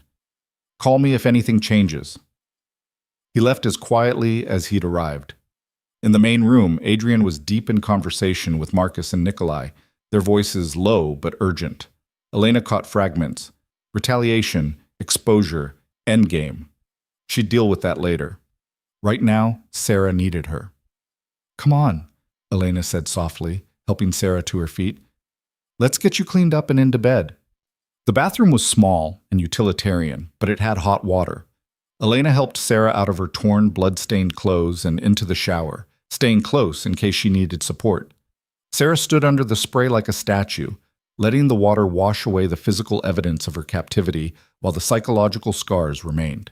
When she was clean and dressed in borrowed clothes, sweats and a t-shirt that hung loose on her frame, Elena guided her to the bedroom and tucked her into bed like a child. "Sleep," Elena said. "I'll be right outside if you need me." Sarah's hand shot out, grabbing Elena's wrist with surprising strength. "Don't leave." "I won't, I promise." Elena settled into the chair beside the bed. "I'm staying right here." Sarah's grip relaxed, and within minutes, exhaustion pulled her under. Elena watched her sleep, noting the way she flinched at sounds that didn't exist, the tears that leaked from beneath her closed eyelids. This was Elena's fault. Not in the way Sarah's captors had claimed. Elena wasn't responsible for Victor's cruelty, but her choices had put Sarah in Victor's crosshairs. That was undeniable. A soft knock at the door pulled her from her thoughts. Adrian stood in the doorway, his expression unreadable in the dim light. "How is she?" he asked quietly. "Asleep, broken, alive." Elena's voice was flat. "Pick whichever answer you want." Adrian stepped into the room, careful not to make noise that might wake Sarah. "You did good tonight, getting her out."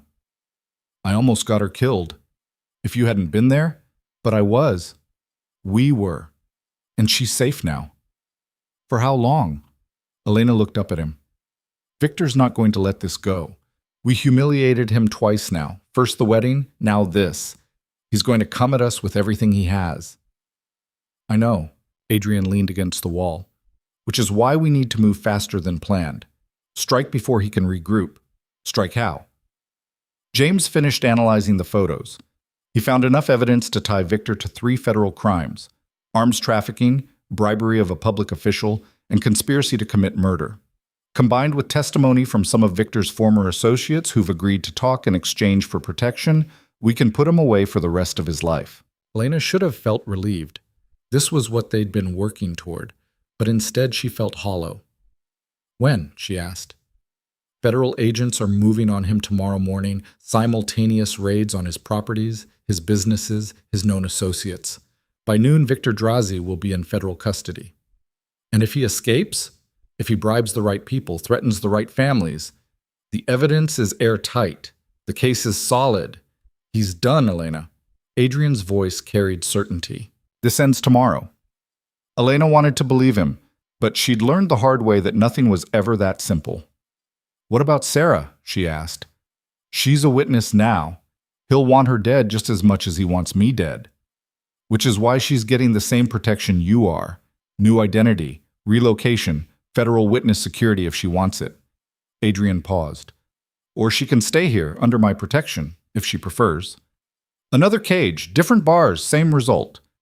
"Safety isn't a cage," Adrian said, and there was an edge to his voice now. "I'm offering her a chance to survive this. What she does with it is her choice." "Like it was my choice?" Elena stood, careful not to disturb Sarah. "Let's not pretend any of this is about choice, Adrian.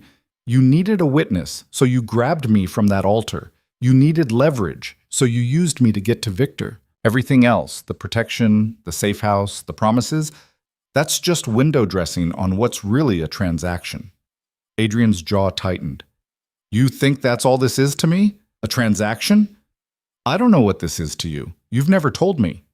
They stared at each other in the half-darkness, tension crackling between them. Then Adrian shook his head and headed for the door. "Get some rest," he said without looking back. "Tomorrow's going to be a long day." He left, and Elena was alone with Sarah's sleeping form and her own tangled thoughts. She didn't sleep, couldn't. Every time she closed her eyes, she saw Sarah's bruised face, heard her whispered confession, "They said you were dead." Victor had wanted Sarah to believe Elena was gone, wanted her to suffer not just physically, but emotionally, blaming herself for a death that hadn't happened. That kind of psychological torture was almost worse than the physical kind. By morning, Sarah woke screaming. Elena was there immediately, grabbing her hands, speaking in low, soothing tones. "You're safe. It's just a nightmare. You're safe." It took several minutes for Sarah to calm down, her breathing evening out, her wild eyes focusing on Elena's face. "I'm sorry," Sarah gasped. "I'm sorry. Don't apologize. You have nothing to be sorry for." Sarah's laugh was broken, edged with hysteria. I told them things, Elena. They asked questions and I tried to hold out, but what did you tell them? Where you like to eat? Where you bought coffee? The name of your neighbor? Stupid things that didn't matter except they mattered to him. Sarah's face crumpled. I'm so sorry. Elena pulled her into a careful hug, mindful of her cracked ribs. You survived. That's what matters. Whatever you told them, it doesn't change anything. But even as she said it, Elena's mind was racing. If Sarah had given up details about Elena's life, her habits, her haunts, Victor could use that information, could set traps in places that felt safe. Nowhere was safe. Not really. Not while Victor was still free. She left Sarah with Sophia, who'd appeared with breakfast and a quiet competence that seemed to calm Sarah's frayed nerves, and found Adrian in the main room with Marcus and James, all of them clustered around a laptop. What's happening? Elena asked. The raids start in 20 minutes, James said, glancing up. Federal agents are in position at all 6 target locations. We've got a contact feeding us updates in real time. Elena moved closer, looking at the screen. It showed a live feed, somewhere official, all harsh fluorescent lights and government-issue furniture. Agents in tactical gear moving with purpose. Where's that? She asked. Victor's primary residence, Marcus said. They're going in first. Once they have him in custody, the other locations will move simultaneously. Elena watched, her stomach in knots, as the agents approached a massive estate. She recognized it from the engagement photos Victor had insisted on. His home, where he'd planned to bring her after the wedding. The place she would have been trapped if Adrian hadn't intervened. The agents breached the door with a battering ram, spread through the house with weapons drawn, shouted commands that the feed couldn't quite capture, and found nothing. He's not there, James said, his voice tight. Marcus, call your contact. Find out what's happening. Marcus was already on his phone, speaking in clipped tones. His expression grew darker with each word he heard. None of the locations have him, Marcus reported. His house, his office, his clubs, all empty. Not just Victor. His inner circle, too. It's like they vanished. He was tipped off, Adrian said, his voice deadly calm. Someone told him we were coming. That's impossible, James protested. The only people who knew were us and the federal team, unless we have a leak. Adrian's eyes were cold, either in their organization or in ours. The implications of that settled over the room like poison. If there was a traitor in Adrian's team, someone feeding information to Victor, then nowhere was safe. Every plan could be compromised, every move anticipated. We need to find out who, Reese said from the doorway. Elena hadn't heard her enter. Before they get anyone else killed. Agreed. Sorry. James, I want a full communication audit. Every call, every email, every message sent in the last 48 hours. Look for anything suspicious. Adrian turned to Marcus. Pull in the team. Everyone accounted for. Everyone under surveillance until we know who we can trust. You think it's one of us? Nikolai asked, his accent thicker with anger. One of your own people? I think Victor's smart enough to buy loyalty when he can't command it, and I think $200,000 is a lot of money to a lot of people. The words hung heavy in the air. Elena felt sick. She'd trusted these people with her life, with Sarah's life, and one of them might be working for the man who wanted them both dead. What about the evidence, she asked. The photos, the testimony, can't they still arrest him? They need to find him first, James said grimly, and Victor's very good at disappearing when he needs to. Elena's phone buzzed. She pulled it out, half expecting another threatening message from Victor. Instead, it was from her father. Elena, please. Victor says he'll let everything go if you just come home. He's willing to forgive and forget. This can all end peacefully. Call me. She stared at the message, rage building in her chest. Her father. Still trying to trade her. Still trying to negotiate away her freedom like it was just another poker chip. She showed the message to Adrian. He's using your father as a proxy, Adrian said. Trying to seem reasonable, offering mercy. It's a trap. Obviously, but it tells us something. Victor's getting desperate. He lost face when you ran, lost more when we rescued Sarah. Now the feds are hunting him and he's in hiding. He wants to regain control of the narrative. By what? Pretending to be merciful? Elena's laugh was bitter. No one would believe that. His people would, the ones still loyal to him. If he can present this as him being the bigger man, offering peace while we're the aggressors, it gives him cover, makes him look like the victim. Elena deleted the message without responding. The rest of the morning was tense, everyone watching everyone else with suspicion. Tommy ran security checks. James combed through digital communications. Adrian interviewed each team member privately, looking for inconsistencies, signs of betrayal. Elena stayed with Sarah, who was quiet and withdrawn, picking at the food Sophia brought her. "I want to go home," Sarah said finally. "You can't. Not yet. It's not safe." "None of this is safe, Elena. Your life. It's not safe. This world you're in, these people." Sarah gestured vaguely at the walls around them. "I can't live like this. Hiding, running, waiting for the next attack. I know. I'm sorry." "Stop apologizing." Sarah's voice was sharper than Elena had ever heard it. "I'm not angry at you. I'm angry at the situation. At Victor for being a monster. At your father for being a coward. At myself for not being strong enough to—" Her voice broke. Elena took her hand. "You're the strongest person I know. You survived. That takes more strength than most people have." "I don't feel strong. I feel broken." "Broken can heal. Can it?" Sarah met her eyes. "Because I don't think I'm ever going to feel safe again. Every door that opens, every footstep I hear, I'm back in that room, tied to that chair, waiting for the next—" She stopped, shuddering. Elena had no answer for that, no platitude that would make it better, so she just held Sarah's hand and let her cry. Later, when Sarah had exhausted herself into sleep again, Elena found Adrian on the apartment's small balcony, staring out at the city. The afternoon sun was weak and watery, doing nothing to cut the chill in the air. "Did you find anything?" Elena asked. "No, which means either our traitor is very good or I'm wrong about there being one." Adrian didn't look at her. "I don't like either option." "What happens now?" "We wait, watch. Victor has to surface eventually. He's too arrogant to stay hidden forever. When he does, we'll be ready.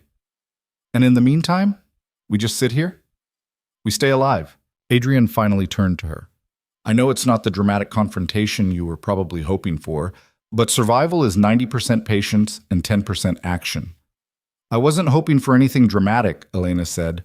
"I was hoping for it to be over." "It will be, soon." "You keep saying that.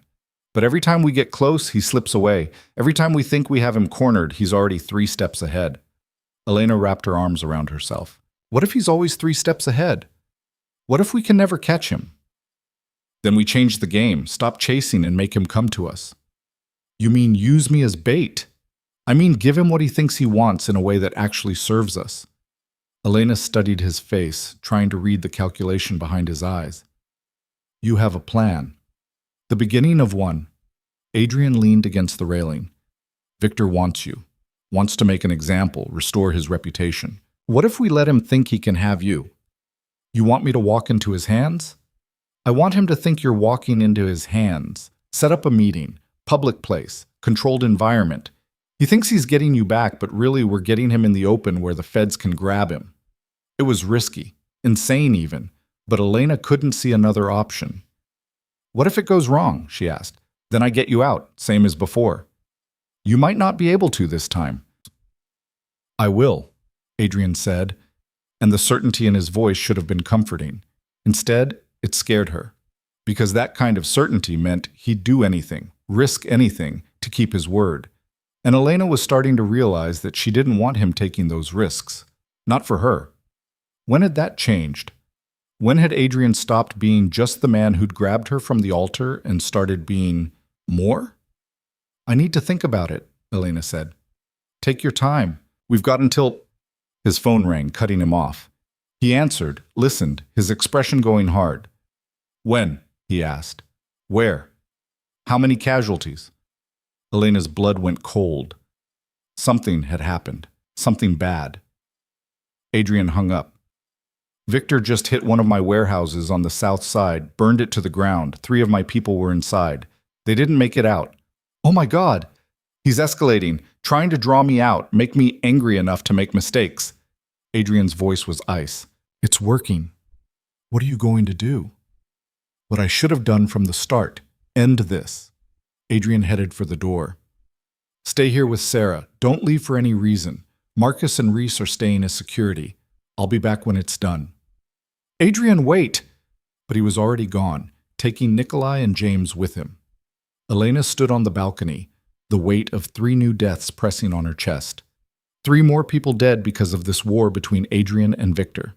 3 more lives traded in a game Elena hadn't asked to play. She went back inside to find Marcus and Reese in quiet conversation, their faces grim. Where did he go? Elena asked. To end it, Reese said simply, one way or another. By doing what? Whatever it takes. That non-answer terrified Elena more than the truth might have, because she was starting to understand that in Adrian's world, whatever it takes had very few limits. Night fell. Elena sat with Sarah, both of them too wired to sleep, jumping at every sound. The apartment felt smaller by the hour, the walls closing in. Around midnight, Elena's phone buzzed. Unknown number. She almost didn't answer, but something made her. Hello? Elena? Victor's voice was smooth, cultured, utterly devoid of emotion. I think it's time we talked. Just you and me. No intermediaries. No violence. Just a conversation about how this ends. Elena's hand tightened on the phone. How did you get this number?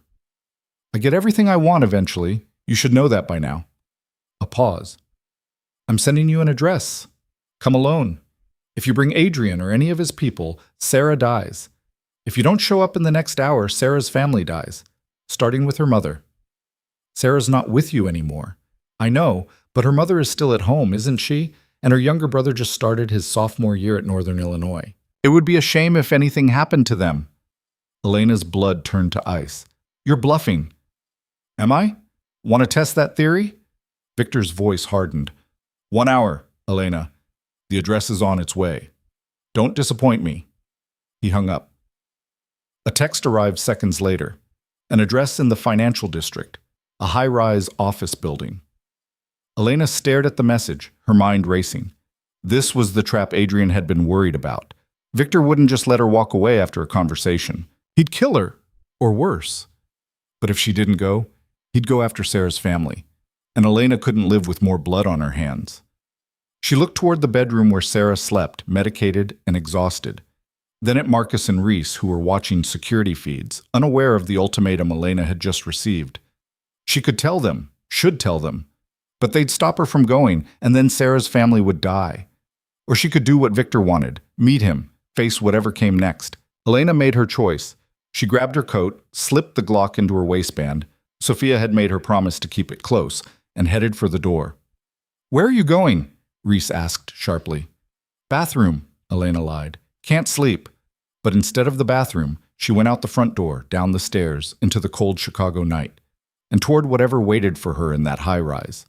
She was done being a pawn, done letting other people make her choices. If this was ending, it was ending on her terms, even if those terms meant walking straight into hell. The high-rise loomed against the night sky, all glass and steel and money. Elena stood across the street, staring up at it, the Glock a cold weight against her spine. She'd taken a ride share. The driver had looked at her strangely when she'd given him the address, probably wondering what business a woman in jeans and a coat had in the financial district at this hour. She wondered the same thing. Her phone had been buzzing nonstop since she'd left the apartment. Adrian, probably. Marcus. Reese. All of them realizing she was gone, all of them trying to stop her from doing exactly what she was about to do. Elena turned the phone off and dropped it in a trash can. No more distractions, no more second-guessing. The building's lobby was empty except for a single security guard who looked up from his desk as she entered. He was young, nervous, and when Elena gave him the floor number Victor had texted, he didn't ask questions, just nodded and pointed to the elevators. Penthouse is 42, he said. Key's already been authorized. Of course it had. Victor controlled everything, even from hiding. The elevator ride up felt like descending instead of ascending, like she was dropping into some abyss rather than rising through a building. Her reflection stared back at her from the mirrored walls, pale, hollow-eyed, scared, but standing. The woman in that mirror wasn't the same one who'd stood at the altar 2 weeks ago. That woman had been trapped by other people's choices.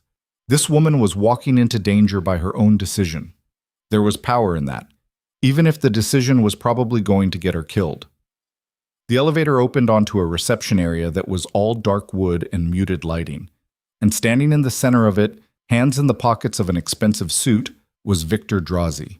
He looked the same as he had at the church, sharp, controlled, dangerous. But there was something different in his eyes now, something colder. "Elena," he said, like they were old friends meeting for drinks. "I'm glad you came. I wasn't sure you would. You threatened Sarah's family. What choice did I have?" "There's always a choice." Victor gestured to a pair of chairs near the windows. "Sit. Let's talk like civilized people." "I'll stand." "Suit yourself." Victor moved to the windows, looking out at the city spread below them. Beautiful, isn't it? All those lights.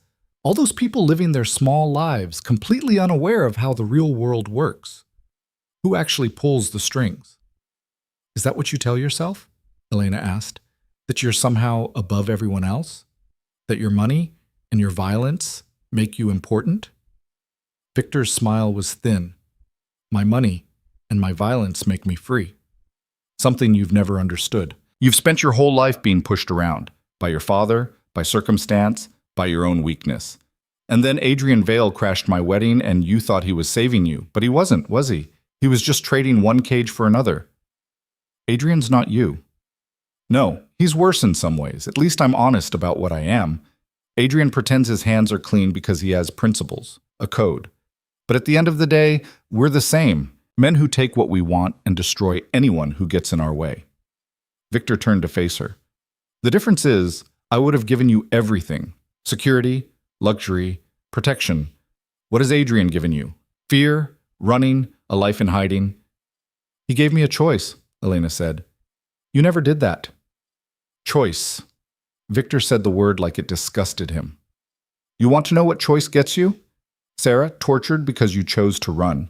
3 of Adrian's people burned alive because you chose to involve yourself in a war that had nothing to do with you. And now, here you are, having chosen to walk into this building alone, probably about to die.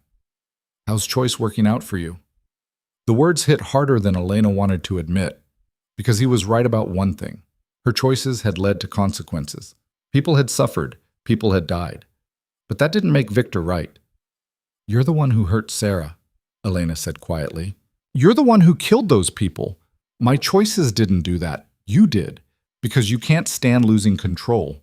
Because someone defied you and your ego couldn't handle it." Victor's expression hardened. "Careful, Elena. You're here on my mercy." "No, I'm not. I'm here because you're desperate." Elena felt something click into place, a clarity she hadn't had before. "The feds are closing in. Your people are scattering. Your empire's collapsing. And you thought if you could get me back, if you could prove you still have power over me, maybe you could salvage something. But you can't. It's over, Victor. You just haven't accepted it yet." For a long moment, Victor stared at her. Then he laughed, and the sound was genuinely amused. "You've grown a spine," he said. "I'll give you that. The woman I was going to marry would never have spoken to me like that. The woman you were going to marry doesn't exist anymore. You killed her when you tried to buy her. Then I'll mourn her loss." Victor's hand moved inside his jacket. Elena's hand moved to the Glock at her back. But Victor just pulled out his phone. "Let me show you something." He turned the screen toward her. It showed a live feed, Sarah's mother's house. 2 men standing outside, weapons visible. "One call," Victor said conversationally, "and they go inside. Sarah's mother dies. Her brother dies. Maybe I'll have them burn the house down, make it look like an accident. Tragic." Elena's finger found the Glock's grip. "You won't." "Won't I? What's stopping me?" "The fact that you need me cooperative. You kill them, I've got nothing left to lose. And a person with nothing to lose is dangerous." Victor considered this. "Fair point. So let's negotiate. You come back to me. Willingly.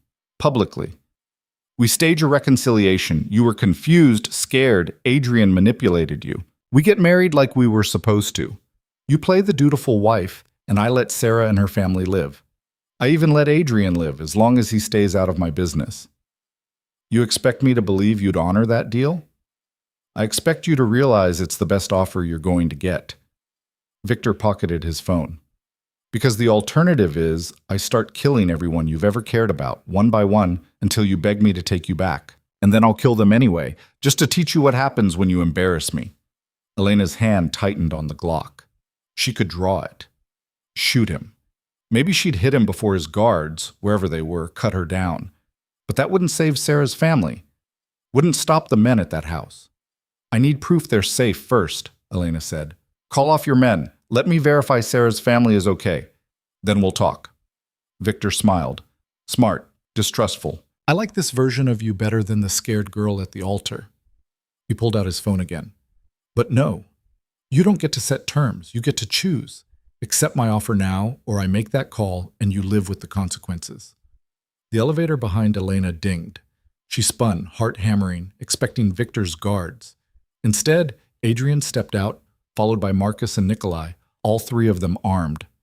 Step away from her, Victor, Adrian said, his voice deadly calm. Victor's expression didn't change. I was wondering when you'd show up.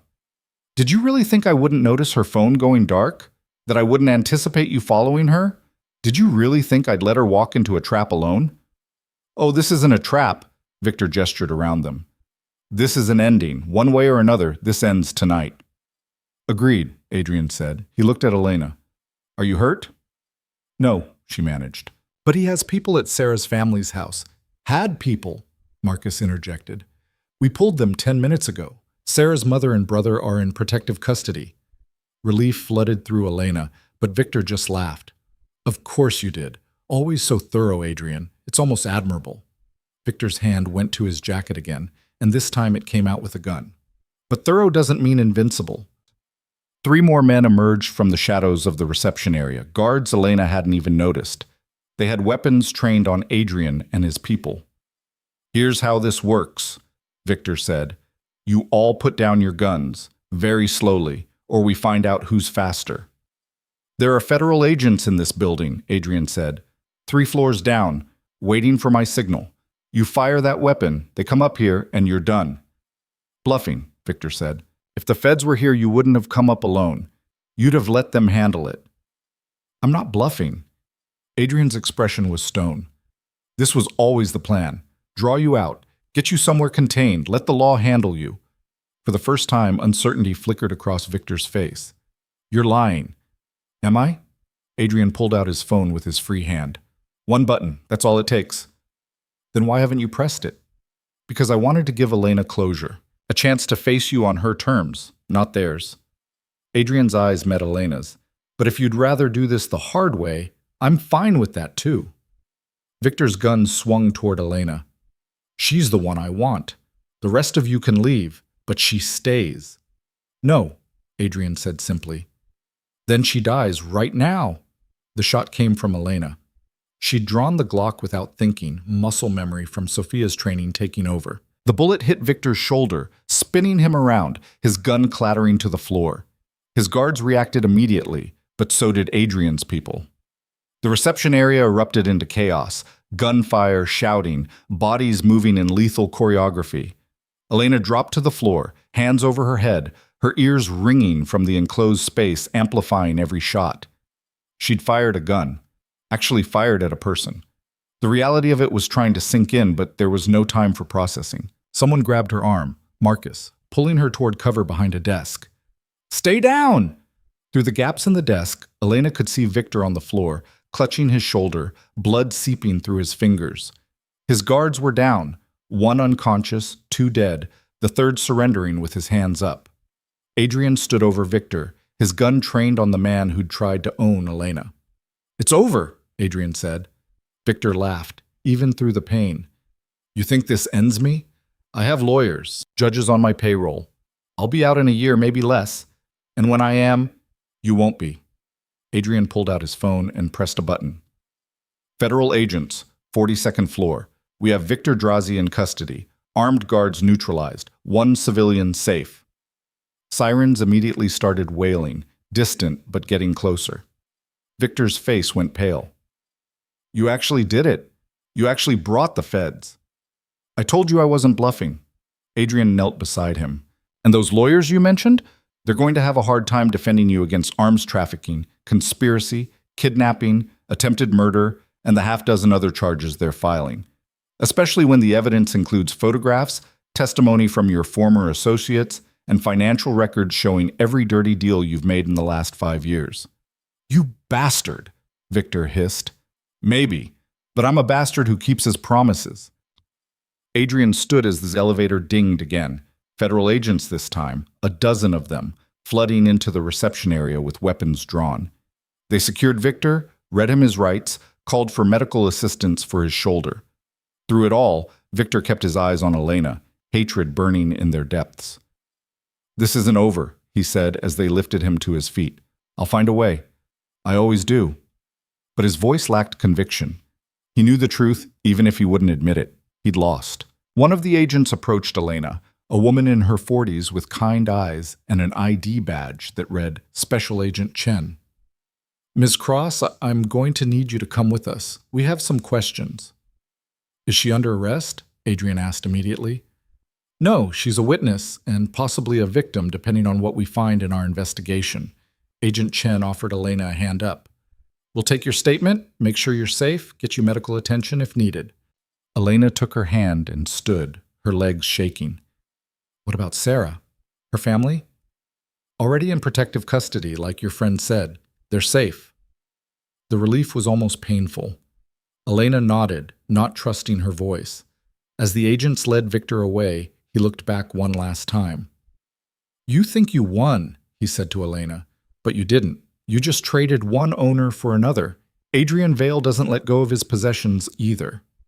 I'm not his possession, Elena said quietly. I'm not anyone's. And for the first time, she actually believed it. The next several hours were a blur of statements and questions and forms. Elena told the agents everything about the forced marriage, about the photographs, about Sarah's kidnapping and rescue. She left nothing out. By the time they finished, dawn was breaking over Chicago. Agent Chen drove her back to the safe house herself, making sure Elena got inside safely before leaving with a promise to stay in touch. Inside, she found Sarah awake and terrified, flanked by Sophia and Reese. Elena! Sarah rushed to her, then stopped, seeing the blood on Elena's clothes. Victor's blood. Are you hurt? What happened? I'm okay. It's over. Victor's in federal custody. Your family's safe. Elena pulled her into a careful hug. It's really over. Sarah started crying, great heaving sobs of relief and release. Elena held her, feeling her own tears start to fall. They'd survived. Against all odds, they'd survived. Later, after Sarah had been reassured repeatedly and had finally fallen into exhausted sleep, Elena found Adrian on the balcony again. He was watching the sunrise, his profile sharp against the growing light. You followed me, Elena said, joining him. Did you really think I wouldn't? I hoped you would, even though I told myself I was doing it alone. Elena leaned against the railing. Thank you. For coming. For bringing the feds. For ending it. You're the one who shot him, Adrian pointed out. I just cleaned up the aftermath. I shot him. Elena tested the words, seeing how they felt. They should have felt heavier, more significant. Instead, they just felt necessary. I've never hurt anyone before. How do you feel about it? Honestly, I don't know yet. Ask me in a week when the adrenaline's worn off. She paused. He said something right before they took him away, that I just traded one owner for another, that you don't let go of possessions either. Adrian was quiet for a long moment. Is that what you think? I think you had your own reasons for pulling me out of that church, reasons that had more to do with revenge than rescue. Elena turned to face him. But I also think somewhere along the way, it became about more than that, for both of us. What are you saying, Elena? I'm saying I don't know what this is between us. I don't know if it's gratitude or trauma bonding or something real, but I know I don't want to figure it out while I'm still in your debt, still under your protection, still living in your world. Adrian's jaw tightened. So you're leaving. I'm choosing my own path, the way I should have done years ago, before my father made choices for me, before Victor tried to own me, Before any of this happened, Elena's voice was steady despite the fear. I need to know who I am when I'm not running or hiding or being saved. I need to find that out on my own. And then? Then maybe I come back. Maybe we figure out what this could be when we're both choosing it freely, without coercion or obligation or gratitude muddying the water. She held his gaze. But I can't do that now. Not yet. Adrian looked at her for a long time, something complicated passing behind his eyes. Then, slowly, he nodded. Okay. Okay? Elena had expected an argument, a negotiation. Okay. You want to leave? You leave. No strings, no obligations. Adrian's voice was rough. I told you from the beginning, I don't own you. I meant that. But Elena? Yeah? When you're ready, when you figured out who you are without anyone else's expectations weighing you down, come find me. Let me show you who I am when I'm not just the man who crashed your wedding. See if what's between us is real or just adrenaline and proximity. Elena felt something warm unfold in her chest. That sounds like a plan. It's a terrible plan. Waiting, uncertainty, no guarantees. Welcome to freedom, Elena said, and found herself smiling. It's terrifying and messy and nothing like the fairy tale's promise, but it's mine. Adrian smiled back and it transformed his face, made him look younger, less haunted. Yeah, it's yours. 3 weeks later, Elena stood in a photography gallery in Portland, Oregon, looking at her work on the walls. They were new photographs, landscapes and street scenes from her cross-country journey, images she'd taken as she drove west with no destination in mind, just the need to move, to see things on her own terms. Sarah had come with her for the first week, then returned to Chicago to start therapy and reconnect with her family. They talked every day. Sarah was healing, slowly but surely, becoming someone new the way Elena was. Elena's father had tried to contact her twice. She'd blocked his number both times. Maybe someday she'd be ready for that conversation. But not yet.